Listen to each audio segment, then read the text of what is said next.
Hello, Kobo in Conversation listeners.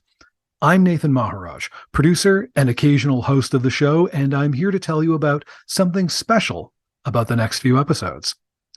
Every year as fall rolls around, Toronto's Harbourfront Centre hosts authors from around the world at the Toronto International Festival of Authors.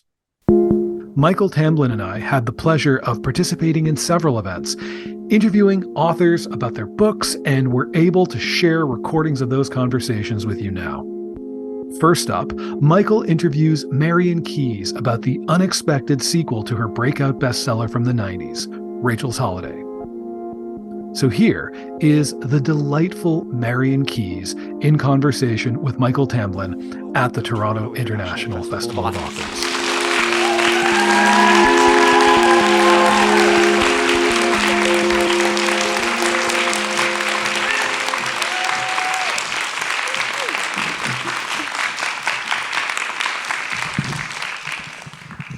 And welcome everyone to my favorite part of the Toronto International Festival of Authors, where we get to talk about the books that people actually finish reading.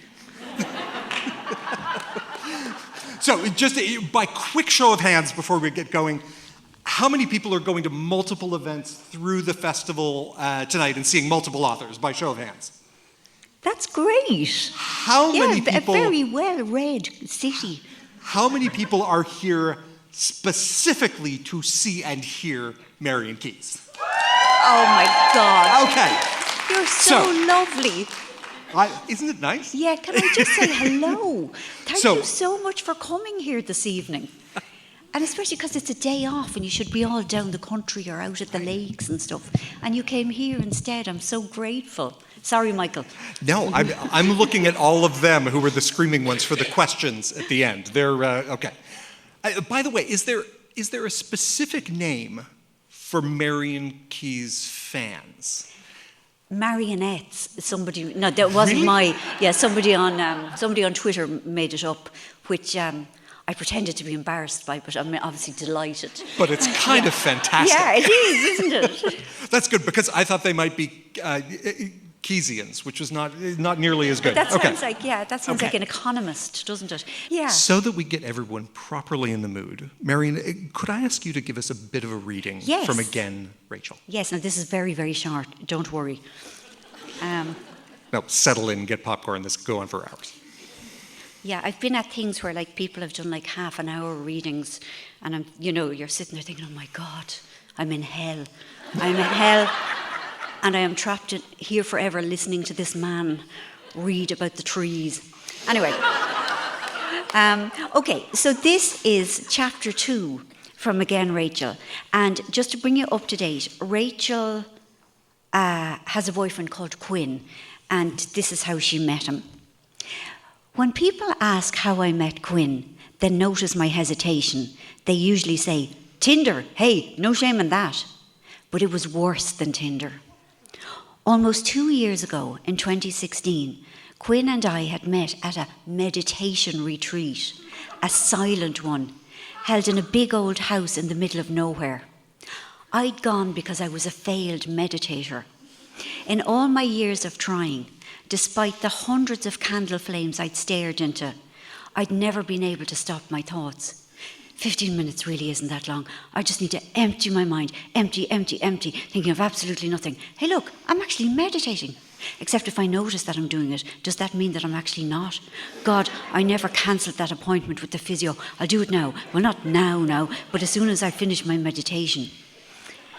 By 7 o'clock on that Friday evening in late March, about 30 of us were sitting cross-legged on yoga mats, slyly trying to check each other out without getting caught.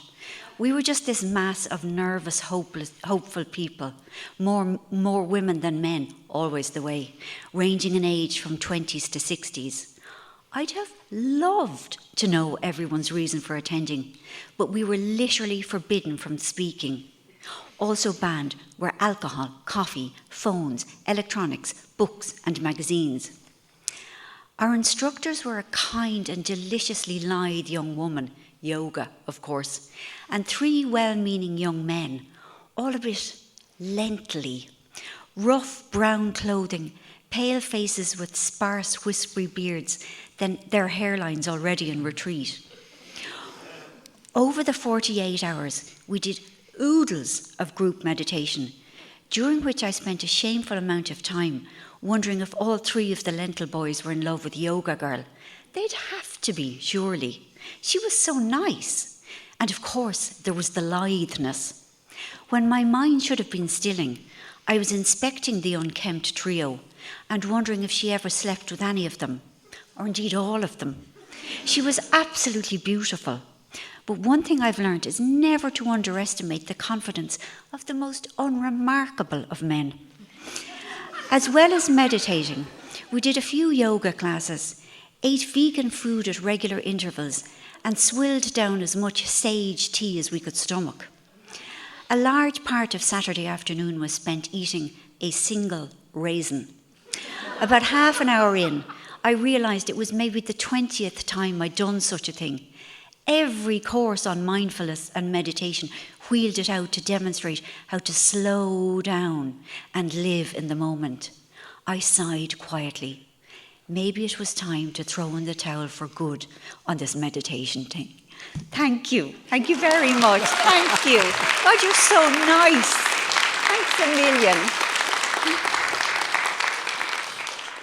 So, just to pull back a little bit, where, at the end of Rachel's holiday, where did we see her? Where was she at the end of that book? Okay, at the end of Rachel's holiday, she was clean, about a year and a half, and Luke Costello, which he was her very delicious boyfriend, and it was on, and then it was very, very much off. It's on again. We're in business. Everything is good at the end of Rachel's holiday, because that's kind of what I do. How would you call it? I am dysfunctionally attached to happy endings, and I insist upon them. So yes, everything is fantastic at the end. Excellent. I think everybody here is with you. I don't think there's any, there's no buyer's remorse around that. And so we re-encounter Rachel now. How many years has it been? It's 20. And where do we find her, and what is she up to? Okay, well, in many ways, things are still good. I think we can take a lot of positives from the situation. Rachel is living in Ireland now, and she is working as a counsellor in the same facility where she got clean, the Cloisters, all those years ago. In other lovely news, she has a very excellent boyfriend. His name is Quinn. He is interesting. One of those people who has a very short attention span. It can be fun, kind of exhausting. But anyway, it's working for her. In other lovely news, all the Walsh sisters are there. Mammy Walsh is very much alive. Daddy Walsh also alive, but very, very quiet. In less lovely news, she married Luke Costello, but they divorced 6 years ago. At the beginning of the novel, you don't know why, but we are encouraged to hate him. But as the novel goes on, there are many, many truths in any situation, and Rachel is only presenting one version of it. And then tragedy strikes. Or does it, Michael? Or does it? No, I'm awful. This is dreadful. Yes, it does strike. It does, because Luke's mother dies. And Luke is now living in Denver and horse rides for a hobby. And he comes to Ireland for his mother's funeral. And in Ireland, if you ever made eye contact with the person crossing the road 40 years ago, you were still obliged to go to their funeral. You have to, it's a thing, it is, there are Irish people here tonight, obviously, yes. It's a thing, isn't it? My husband is English, and they're very different about it. About 3.5 people turned up to the funeral of the most well-loved people, whereas the most insignificant, really quite unpleasant people in Ireland will get turnouts of thousands. Acres and acres of ham sandwiches are brought in, to deal with. So anyway, it's regarded as she was once Rachel's mother-in-law. So, it's perfectly legitimate for Rachel to go to Luke's mother's funeral.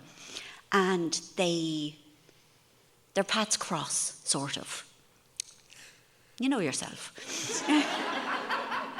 And by extension, we're all now obligated to come to each other's funerals, having Yeah. spent time in this room together. And she isn't completely free of habits. She has one compulsion that she's still working on right now. Yeah, it's the trainers. Yeah, she buys a huge amount of them. Or she does that thing that I do, which is I order 7 pairs, allegedly in different sizes, but like really just different ones, and kind of own them for 30 minutes and then send them back. I mean, my DHL man, Steve, I am godmother to his 4 eldest children. Like, we know each other inside out. And then there's all the kind of the subsidiary ones as well. There's the FedEx one, there's the DPD one, there's the ordinary postman who I love like a brother. I am very fond of online shopping. So Rachel and I have that in common. I think those delivery people get to know a lot about you too. Like they learn. Yes. They have a window into your life that no one else has. Oh my God, it's shaming. Yeah, it really, really is. And you do well to befriend them because, when the trials happen, they can speak in favour of you and saying, she sent most of them back, Your Honour. No, and my understanding is, coming back to death, that when you die and you go to the pearly gates, like one of the people that testifies on your behalf is actually the delivery person who's been delivering stuff to you. Oh my God, that's absolutely beautiful. I think so. Yes, that's really, really nice. I mean, I do worry.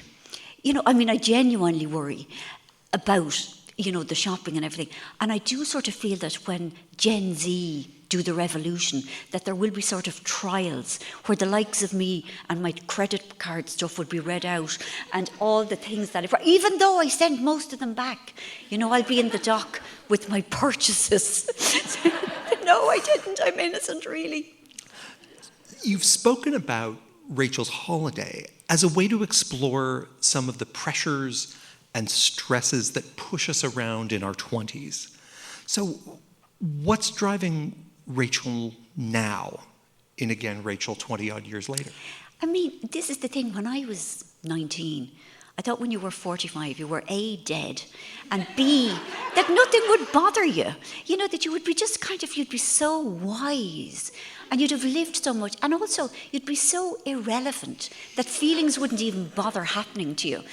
And it was such a realization to discover that, like Rachel's 47 now, that she still has in many ways the exact same feelings she's always had. And that in some ways feelings are easier to manage. But I've learned that like anything I have ever felt, any kind of loss or hurt or sorrow, I've got over it, but it stayed on file. And so something can happen. If somebody is rude to me or if I get ignored in a shop, which happens a lot, because I'm short, I think it's because I don't come up far enough in the counter.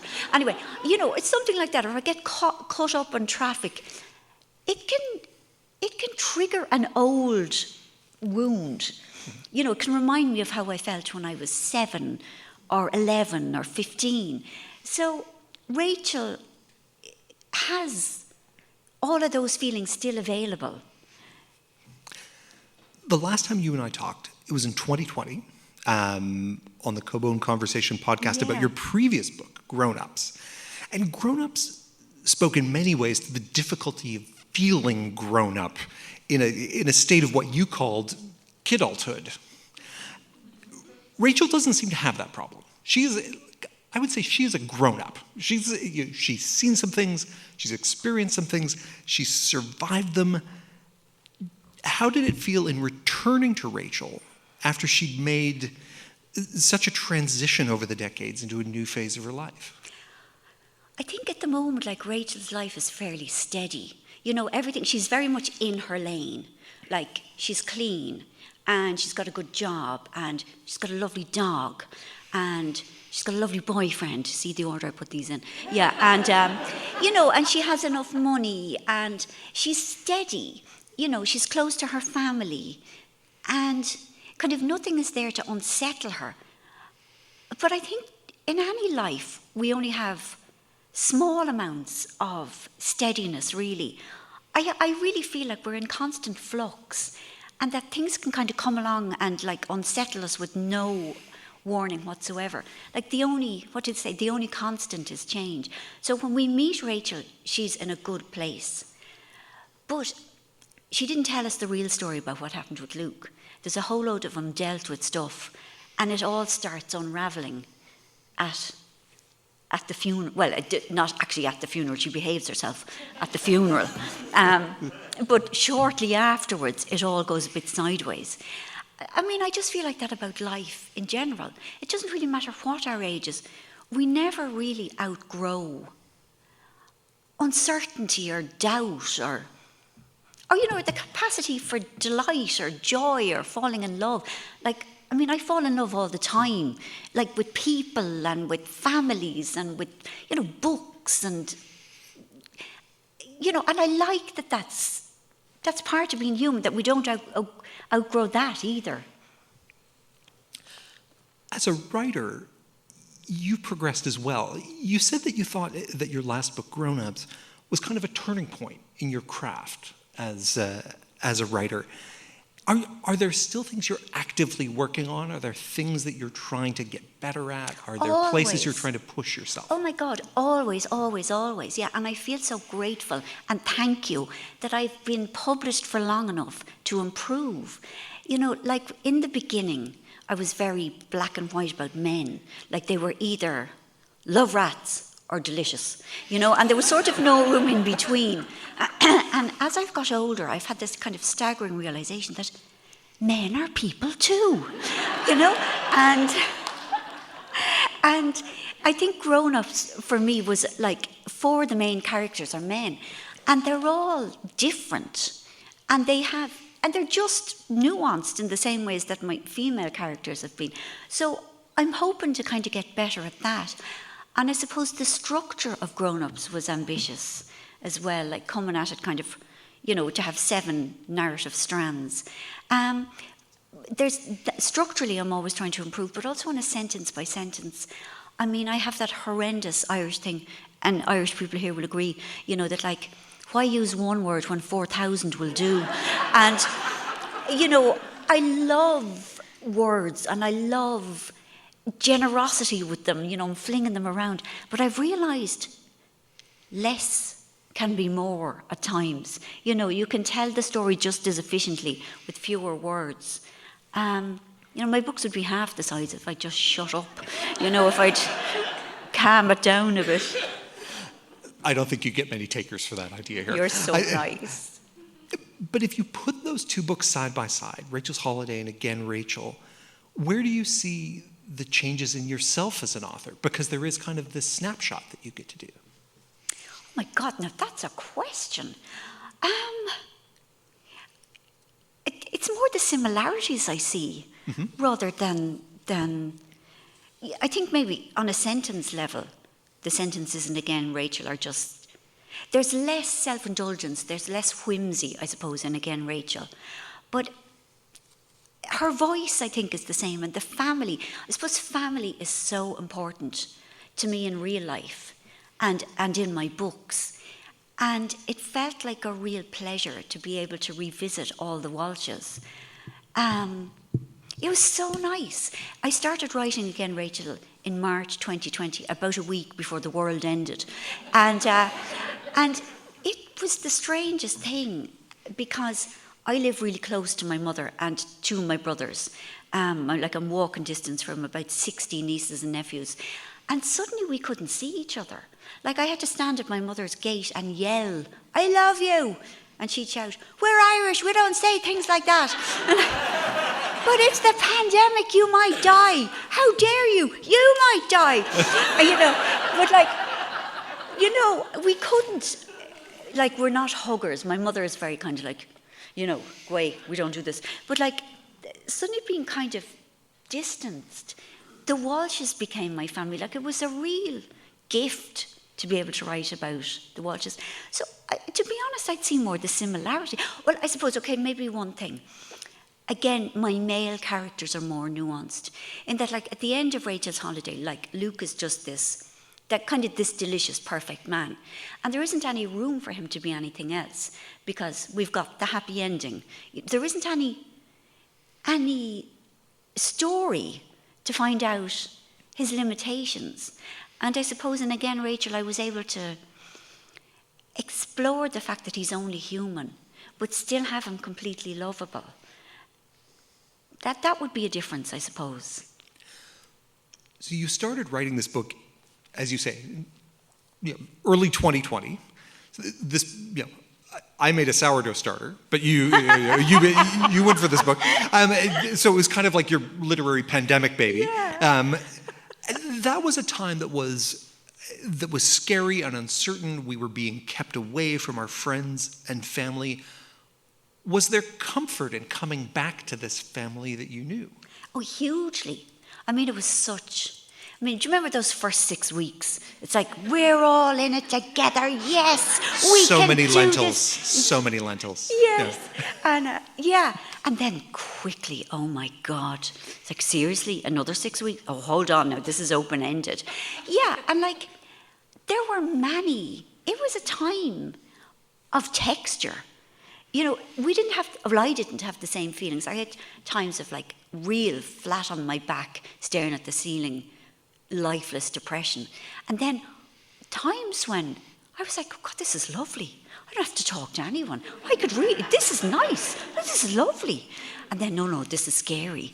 And then I'm actually very introverted. People don't believe me, but I can only do, because I talk a lot, but like I run out after an hour and then I have to go off in an ambulance and be put in a drip for a month. And suddenly I was craving parties. Now, like normally that would be my idea of hell, like to be in a room with people where you have to discuss, talk about how you got there, like, and have that same conversation over and over and over, like 70 times. Like that is, and then as people get drunker, I get more and more bored. Oh my God, I was craving it. I wanted to wear high platform glittery sandals and like a short dress and backcomb my hair and have lashes and just dance for 20 hours.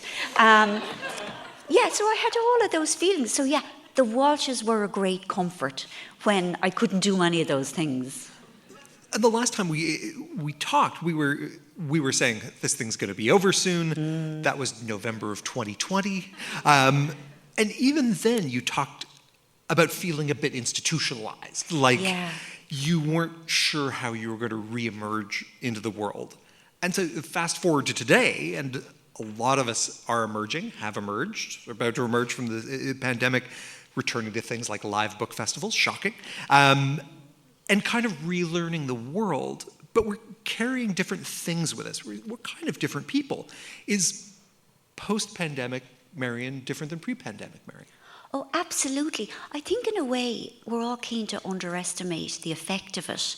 But it was like, and forgive me, I don't mean to diminish living through a war, but in many ways it was that wartime mentality. I know that, bombs weren't raining down on us, but death was everywhere.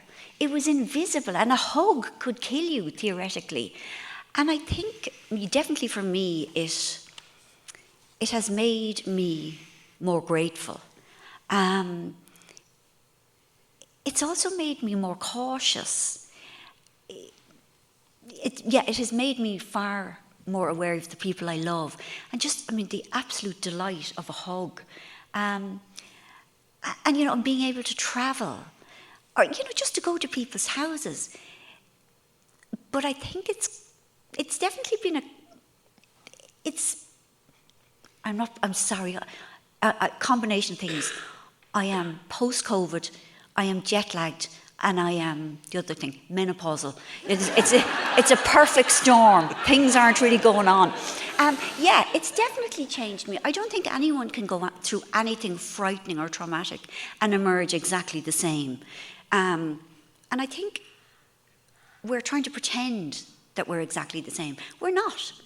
And we're allowed to say, God, that was awful. That was awful, and I really hope we don't go through it again. But and then to be grateful that people, are still... Can I tell you about my mother? My mother was 90 in March. She is the size of this, okay? And through the pandemic, she lived on her own because my dad died 4 years ago. Now this is awful. This is really bad.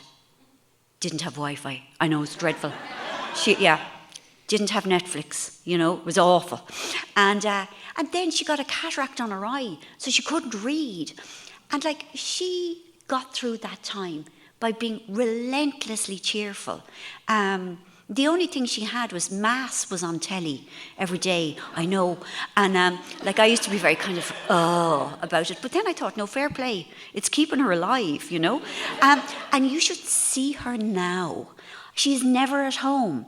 She has discovered brunch. She is as a concept, she's just delighted with it. She has also discovered gin and tonic in a can.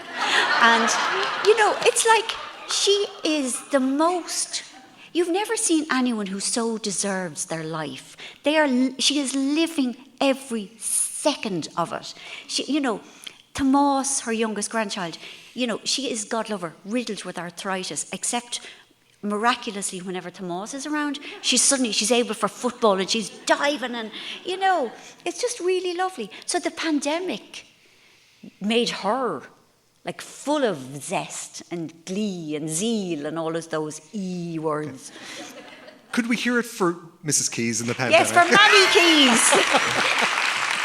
She'll be thrilled. No, she'll be absolutely thrilled. Now you can let her know that she's received applause. I will. And as far as she's concerned, it's no more than she deserves. Basically, I'm sitting here because of her. She could have written books and everything, but she was busy. And it's true, she actually could have. She's hilarious and really a great raconteur. Tell us a bit about how books start for you. Are you structure first, plot first, characters first? What's the first thing that ends up? It's always character. It's usually a woman. And it's always contemporary. And I hadn't even realised that was what I do. I just thought I was saying words. But I suppose I'm very interested in kind of exploring how the contemporary world affects our feelings, mostly. I write emotional landscapes. And so the plot is always down the list. I have a vague idea of subject matter. And then, things happen, but it's slow. I'm a very slow writer because I kind of have to feel my way along in the dark. Other people know from the beginning. I have a friend and she has a special software thing and she knows exactly what's going to happen in every chapter before she writes the first word. And I'm so in awe of her. But I suppose everyone has their own way of doing it, and it's character always. For this character, you've said that for you, your sobriety is the cornerstone of your life, and that all good things for you have kind of proceeded from that. Now, Rachel isn't you, but does she represent something special to you across all of those characters that you've written in representing that experience? Yes, thank you, Michael. That's beautiful. Yeah, you don't often read about people in long-term recovery, because we've seen the movies and we've read the books, and basically, it's binary. At the end, the person either gets clean or sober, or they die. You're not given any other option, really. And because I'm in long-term sobriety, and I have a really lovely life, but there are small adjustments that I have to make to my life that people generally don't tend to. And I just thought it would be interesting to write about it, the way that you can have a really lovely life and not drink, in my case, or not whatever. But you also acknowledge that it's not, I don't want to use the word normal, but there is a certain amount of attention that has to be paid. I am careful. And I can do almost everything. I can go to those parties and wear the sparkly platforms and everything. But after I am told the same story for the fourth time, I realise this is no longer a place for me. and I have to withdraw. And like that doesn't feel like a hardship. I mean, I was going to say the price I pay for the beautiful life I have, but it's the bargain that I make. And the same with Rachel. She has particular bargains that she has to make. And I just thought it would be interesting, maybe not to everyone, but I suppose I wanted to show that it's possible to be functional and happy and to have other addictions like the shoes and, which is sort of manageable, that it doesn't all have to be, lemmings over a cliff drama. And she is a representative of kind of the lifelong nature of recovery. Oh, yeah. I mean, she's still on the phone with her sponsor. She's still doing the work 20 years later. Like it, it never doesn't stops. Stop. No. No, it doesn't stop. And that, again, if people who don't know about it say, you're still going to them owl meetings, but you haven't drunk in so long. Why do you still keep going? But I keep going so that I don't. And if people aren't exposed to it, how would they know? But yeah, it is ongoing, and that's fine. Coming back to a character you already know is an interesting task for a writer. You could have picked up her story a week later, or 5 years later, or more. So why this amount of time? Because, you see, I don't hold with sequels, says the woman who wrote one. But it's just, with any of my books, any of you who've read them will know that, my characters go through plenty. And at the end, I think, God, love them. Leave them alone. Let them fly free and be happy. And the idea of a sequel, you have to go in and break up the happy ending. It is just not... You can't pick up the happy ending and continue with another book of entire loveliness. Are you sure? I am absolutely certain. I know, let me prove it to you. Okay. Say you haven't met, there's somebody, I don't know, you were at school with, and you haven't met her for a while, and you meet for a couple of drinks, and you ask her how she is, and she goes, I'm amazing. I'm just so amazing. My children, 3 of them, they're all so beautiful, and she holds up pictures of them. See, she's a model. I've got this little buddy on ads and TV. See, this one's a certified genius, My husband, oh my God, see him, he's so hot. We have sex day and night. God almighty. My job, I've just been promoted. They gave me a free car, can you believe it? And in the beginning you're going, lovely. Yeah, lovely. You, yeah. And you see, that's how it is. You can only take so much of another person's loveliness. And it's the same with the book. You need texture. With your lovely friend, if she said, yeah, but I've arthritis in 4 of my knees. Or, or, yeah, 8 of my teeth fell out last night. It was the weirdest thing. You need texture. You need a bit of balance. People can have lovely lives if they offer up something sad. They're I don't make the rules. That's just how it is. So the same with the novel. I could start with Rachel and Luke and everything is lovely. And a quarter of the way in, you're thinking, Jesus Christ, is something going to happen? Things must happen.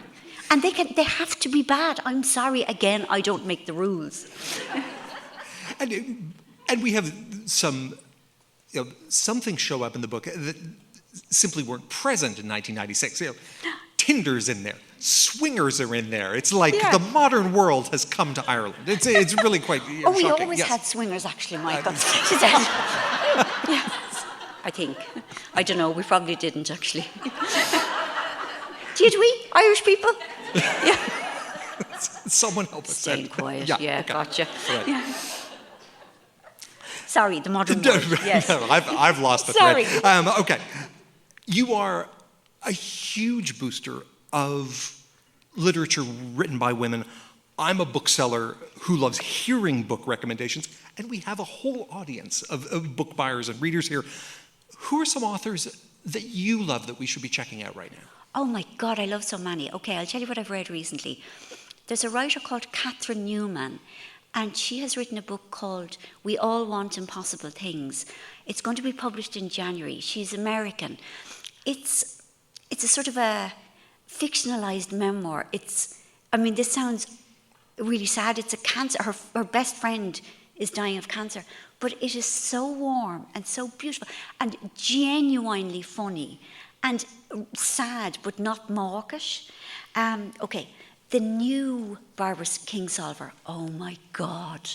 It's called Demon Copperhead, and it's a retelling of David Copperfield, and it's set in Appalachia. I know that's a huge generalization, but it is, like, it's various states are in it, and it's this shocking indictment of, like, the state of the US. But she writes, like, she inhabits the voice so beautifully. The new Graham Norton is a scream. It's honest to God. It's a black comedy. Oh yeah, that's not. He's not a woman. I'm sorry. I'm just kind of books I've read and loved. I'm sure he's not going to turn down the plug, though. No. I mean, there's a load of great novels out of them. There's a writer called Liz Nugent. She writes almost horror. It's crime bordering on horror. Oh my God, right. There's a writer called Jane Casey. She writes police procedurals. And there are about 9 in the series. Maeve Kerrigan and Josh Dermond. And over the books, there has been a relationship between 2 of the polices. I am begging you, start at the beginning and read them all. I got sent the new proof recently, and I almost ate it. You know, like, I was like shoving pieces of paper in my mouth. I wanted it so much. There's a book called The Skeleton Key by Marian Keyes, which is out now. And have any of you read Barbara Vine? Oh my God, right, okay. Well, first of all, you have to read Barbara Vine. She was Ruth Rendell, but she wrote slightly different books as Barbara Vine. But The Skeleton Key is very Barbara Vine. Like, it's set in Hampstead, and it starts in the 60s, and it's a real escape.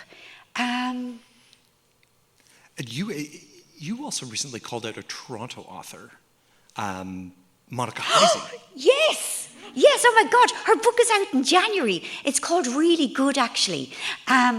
I loved it so much, and it's so weird being here, because I want to say to everyone, do you know Monica? Because I'm doing that thing that, you know, when people meet Irish people and they met an Irish person once and they expect everyone to know each other. Yeah, but I do feel, do you know Monica? Do you know Monica? It's because of the funerals. That's how you know each other. At the funerals, of course, right. Yeah. Well, Monica is also a screenwriter for Schitt's Creek. So if you are a Schitt's Creek fan, this is I see the sound. Yeah. And you get some of that from her there. So good. You do not believe in guilty pleasures as far as reading goes. Oh my God, I don't believe in guilty pleasures, full stop. I mean, unless you're having sex with a sheep. I mean, if you're enjoying it, if it is a pleasure, you should feel guilty about it. But in general, God Almighty, life is hard. Why would anyone feel guilty about, I don't know, reading a book with a pink cover, or, you know, and like, that whole thing is kind of founded in sort of intellectual insecurity. It's like people they're not confident of their own judgment, and they're always afraid of other people judging them. You know, I think if you like it, that's enough. You don't have to apologize. And there's horses for courses. And also, you can like, you know, Brahms, you can like Bach, you can like George Michael. Do you know what I mean? And it doesn't make you any lesser or better. Like what you like. Be who you are. Thank you, everyone, for a wonderful night. Thank you.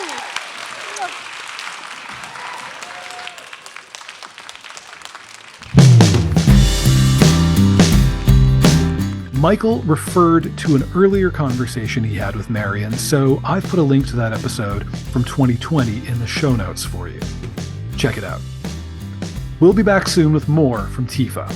This episode contains audio from the Toronto International Festival of Authors and was produced by me, Nathan Maharaj.